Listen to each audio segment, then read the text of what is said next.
26 नवंबर 2025 को हांगकांग के ताइपो जिले में ऐसा कुछ हुआ जिसे कोई सोच भी नहीं सकता था।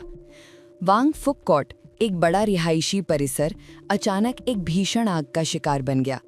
अब तक इस आग में 55 लोगों की जान जा चुकी है और 270 से अधिक लोग लापता हैं। घंटों से ये आग बुझने का नाम नहीं ले रही है। तो क्या चीज़ इस आग को इतना बड़ा बना रही है? और हांगकांग की बेहतरीन इमरजेंसी सेवाओं के बावजूद इसे बुझाना क्यों असंभव हो रहा है? ये घटना दोपहर 2:51 पर शुरू हुई, जब वांग फुक कॉट में आग लगी।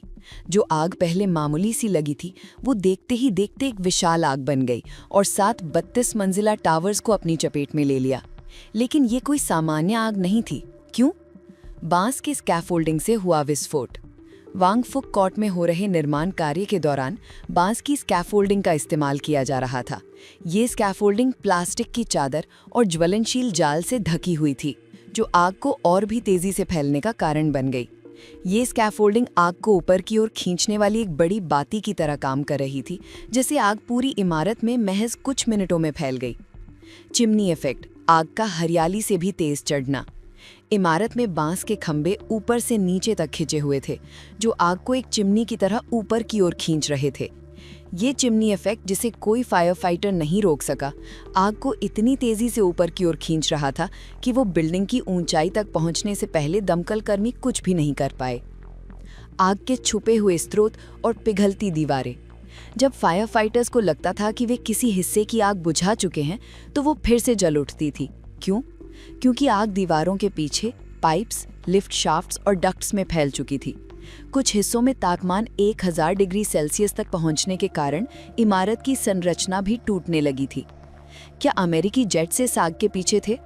जब इस तरह की आपदाएं होती हैं, तो अफवाहें भी तेजी से फैलती हैं। सोशल मीडिया पर कुछ लोगों ने ये कहना शुरू कर दिया कि आसमान में अमेरिकी जेट्स देखे गए थे और उनका आग से कोई नाता हो सकता है। क्या कोई मिसाइल गिरी थी या कोई सैन्य गलती हुई थी? लेकिन सच्चाई ये है कि अमेरिकी सेना का इस आग से कोई संबंध नहीं था। कोई जेट्स, कोई मिसाइल, कोई हवाई हादसा नहीं। ये केवल एक भीषण निर्माण अग्निकांड था। मुख्य कार्यकारी जॉन ली का बयान।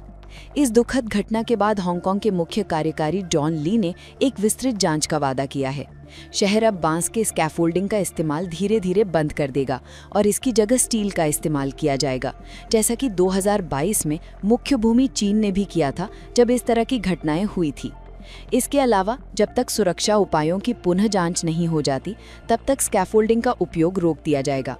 सुरक्षा पहले, हांगकांग अब ऐसी कोई और आपदा नहीं झेल सकता। Subscribe to One India and never miss an update. Download the One India app now.